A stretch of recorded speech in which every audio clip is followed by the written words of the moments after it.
बिस्मिल्लाहिर्रहमानिर्रहीम।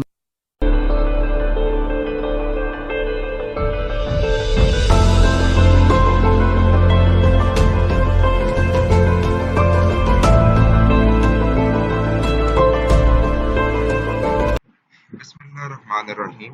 अस्सलाम वालेकुम एंड वेलकम स्टूडेंट्स। होपफुली आप सब खैरियत से होंगे। अल्लाह ताला आप सबको अपने हिफ्ज़ व अमान में रखे। स्टूडेंट्स, आज के इस लेक्चर में हम फिज़िक्स क्लास 10th का चैप्टर नंबर 11 स्टार्ट करने जा रहे हैं, जिसका नाम है साउंड यानी आवाज़। जी तो स्टूडेंट्स, ये चैप्टर जो आज हम स्टार्ट कर रहे हैं, इस चैप्टर में हम बहुत सारी इंटरेस्टिंग इंफॉर्मेशन आपके साथ शेयर करेंगे और बहुत सारी अहम बातें जो कि साउंड से रिलेटेड हैं उनको हम इंशाल्लाह इस चैप्टर में डिस्कस करेंगे। लेकिन इससे कबल हमें साउंड का एक शार्ट सा ज़रूरी इंट्रोडक्शन होना चाहिए। इसका तारुफ हमें पता होना चाहिए कि आया कि साउंड है क्या, व्हाट इज साउंड। तो ये चंद पॉइंट्स हैं आपके सामने कि जहां से हमें साउंड के बारे में कुछ अहम बातें पता चल जाती है। अगर हम फर्स्ट पॉइंट पे गौर करें तो लिखा हुआ है कि sound is the form of energy. First of all, sound जो है वो एनर्जी की एक फॉर्म है, जिस तरह दीगर और बहुत सारी फॉर्म्स होती हैं जो कि आपने अपने जूनियर लेवल पे डिस्कस भी की हुई हैं। तो उसी तरह साउंड भी एक एनर्जी की फॉर्म है, यानी साउंड जब भी प्रोड्यूस होती है तो वो किसी दूसरी बॉडी पे वर्क कर सकती है, क्योंकि आपको पता है कि एनर्जी जो है वो एबिलिटी टू डू वर्क का नाम है, यानी काम करने की, वर्क करने की जो काबिलियत है, जो सलाहियत है, उसको हम वर्क डन को एनर्जी बोलते हैं। ठीक है, तो साउंड जो है ये भी किसी दूसरी बॉडी पे वर्क कर सकती है, इसके अंदर भी वर्क करने की सलाहियत मौजूद होती है, इसीलिए हम इसको फॉर्म ऑफ एनर्जी कहते हैं। ठीक है, लेकिन ये किस तरह से दूसरी बॉडीज पे वर्क करती है, इसको हम आगे चल के इंशाल्लाह काफ़ी डिटेल में डिस्कस करेंगे और आपको ये पॉइंट भी क्लियर हो जाएगा। इसके बाद लिखा हुआ है which produces bye vibrating bodies, यानी जो आवाज है ये हमेशा वाइब्रेटिंग बॉडी से ही प्रोड्यूस होती है, यानी हर वो बॉडी जिसमें वाइब्रेशन है, जो वाइब्रेट कर रही है, उसमें से आवाज प्रोड्यूस होती है। If there is no vibration then there is no sound.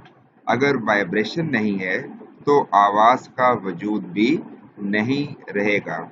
ठीक है, दूसरा पॉइंट है the vibrating body from which sound is produced are called source of sound, यानी ऐसी वाइब्रेटिंग बॉडी जिसमें से आवाज प्रोड्यूस हो रही है, क्योंकि बहुत सारी वाइब्रेटिंग बॉडीज ऐसी भी होती हैं जिनमें से आवाज प्रोड्यूस नहीं हो रही होती, क्योंकि उनकी फ्रीक्वेंसी इतनी लो होती है कि हमारे ईयर्स उसको सेंस नहीं कर सकते, तो हम कहते हैं कि उनमें से साउंड प्रोड्यूस नहीं हो रही। तो यहाँ पे जस्ट उन्हीं वाइब्रेटिंग बॉडीज का जिक्र होगा जिनमें से आवाज प्रोड्यूस हो रही है। तो स्टूडेंट्स, ऐसी वाइब्रेटिंग बॉडीज जिनमें से आवाज प्रोड्यूस हो रही होगी उनको हम सोर्स ऑफ साउंड का नाम देंगे, यानी आवाज का जरिया, आवाज का सोर्स। ठीक है, सोर्स ऑफ साउंड कहा जाएगा। अब अगर हम अपनी डेली लाइफ में गौर करें तो हमारे डेली लाइफ में बहुत सारे सोर्सेज ऑफ साउंड मौजूद हैं। तो चलें उनमें से हम चंद एक की एग्जांपल ले लेते हैं और उसके बाद हम आगे चलेंगे। स्टूडेंट्स, फर्स्ट ऑफ ऑल ये स्पीकर आपको नज़र आ रहा है, ठीक है, जिसमें से अमूमन हम बहुत सारे म्यूज़िक्स और बहुत सारी चीज़ें सुनते रहते हैं। तो अभी जो स्पीकर है ये आपको, इसको गोलाई में अगर आप इसको देखें तो इसके अंदर ये जो हिस्सा है इसको हम डायाफ्राम बोलते हैं। तो जब ये स्पीकर बीट करता है, जब इसको आप फंक्शनल करते हैं, इसको ऑन करते हैं, तो जो स्पीकर है इसका डायाफ्राम बिल्कुल इस तरह से वाइब्रेट करता है, तो तब इसमें से आवाज़ प्रोड्यूस होती है।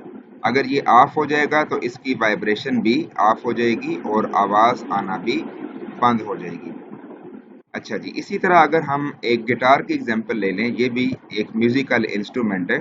तो इसके भी अंदर भी आपको नजर आ रहा है कि ये बहुत सारी स्ट्रिंग्स होती हैं, बहुत सारी इसमें वायर्स होती हैं, ठीक है, जिनको प्लग किया जाता है, जिनको खींच के स्ट्रेच करके छोड़ा जाता है।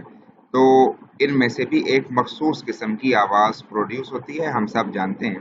तो देखिए, जब इसका जो गिटार को प्ले करने वाला आदमी है, वो जब इसकी वायर्स को प्लग करता है, तो ये वायर्स क्या कर रही हैं, ये भी वाइब्रेशन कर रही हैं, और इन्हीं की वाइब्रेशन की वजह से इसमें से आवाज़ प्रोड्यूस होती है, ठीक है।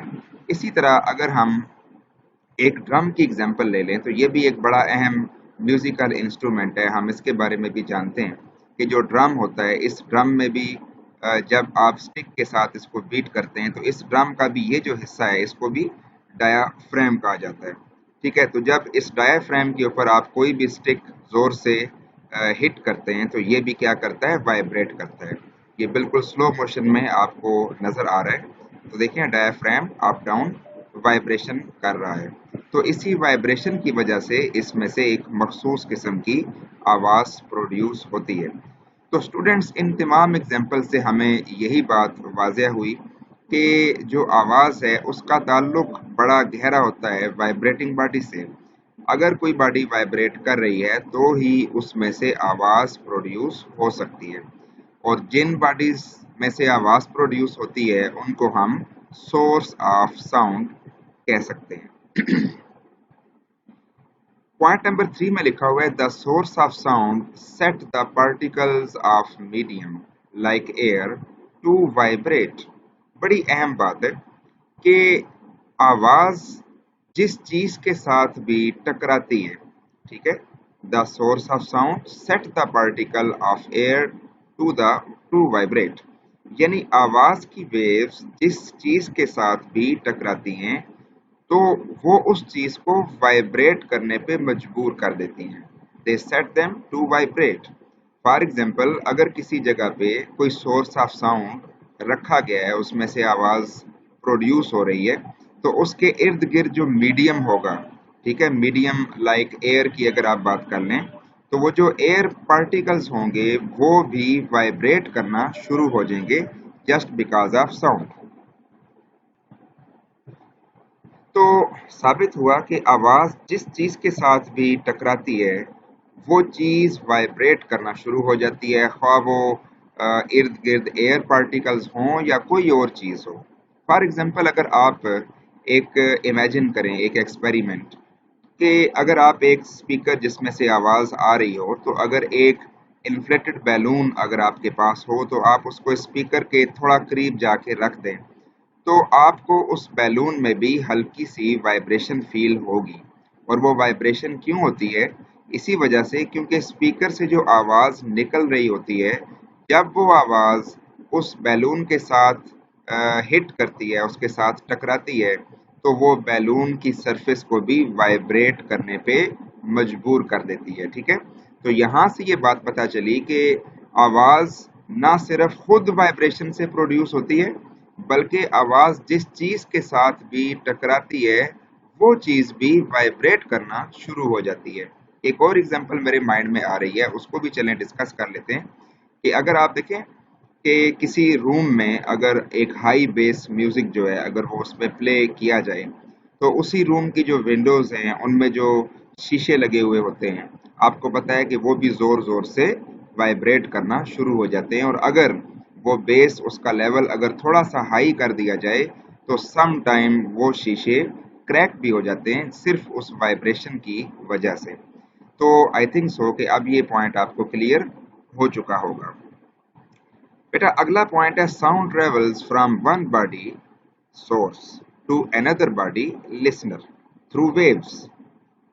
जब आवाज सोर्स से लिसनर तक पहुंचती है, तो वो वेव्स की शक्ल में ट्रेवल करती है, क्योंकि आपने पिछले पॉइंट का अगला हिस्सा है देखें, दे produces waves in the medium around them.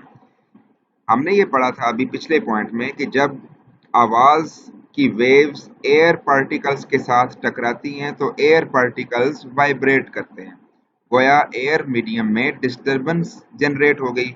और जैसा कि आपने शुरू में पढ़ा हुआ है कि जब किसी मीडियम में डिस्टरबेंस जनरेट की जाती है, तो उस मीडियम में वेव्स प्रोड्यूस होती हैं।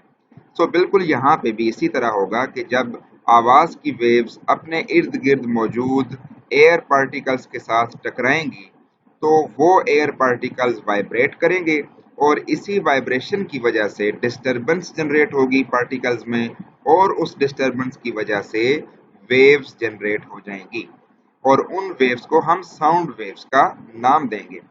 यहाँ से बात पता चली कि आवाज जब एक बॉडी से दूसरी बॉडी तक जाती है तो वो वेव्स की शक्ल में जाती है।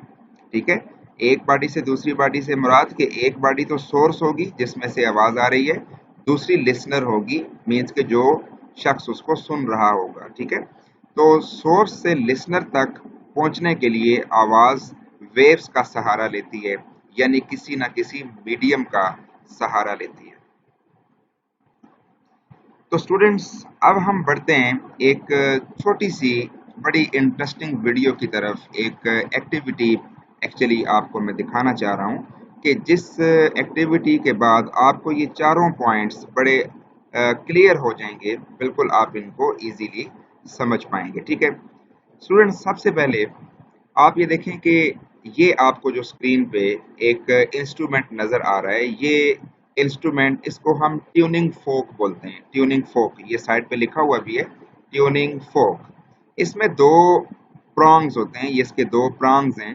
ठीक है, यानी इसके दो आप इसके आर्म्स समझ लें इनको। तो बेसिकली फिजिक्स लैब में जब भी हमने साउंड पे कोई एक्सपेरिमेंट करना होता है तो हम हमेशा इसी ट्यूनिंग फोक को यूटिलाइज करते हैं। ठीक है, इस ट्यूनिंग फोक में इसको यूज करने का तरीकाकार कुछ ये होता है कि आप किसी हार्ड सरफेस के साथ इसका कोई एक प्रांग जब हिट करते हैं तो ये प्रांग ऐसे ऐसे वाइब्रेट करता है और इसकी वाइब्रेशन की वजह से आवाज प्रोड्यूस होती है। ठीक है, आप ट्यूनिंग फोक को भी उस हार्ड सरफेस के साथ वाइब्रेट कर सकते हैं और उस हार्ड सरफेस को भी ट्यूनिंग फोक के साथ, यानी कि एक दूसरे में से किसी भी चीज को दूसरी के साथ आप हिट कर सकते हैं। ठीक है, तो चलें हम इस वीडियो को प्ले करते हैं, हम इसमें क्या देखने जा रहे हैं, तो लेट्स सी। जी स्टूडेंट्स, ये आपके पास ट्यूनिंग फोक है। ठीक है,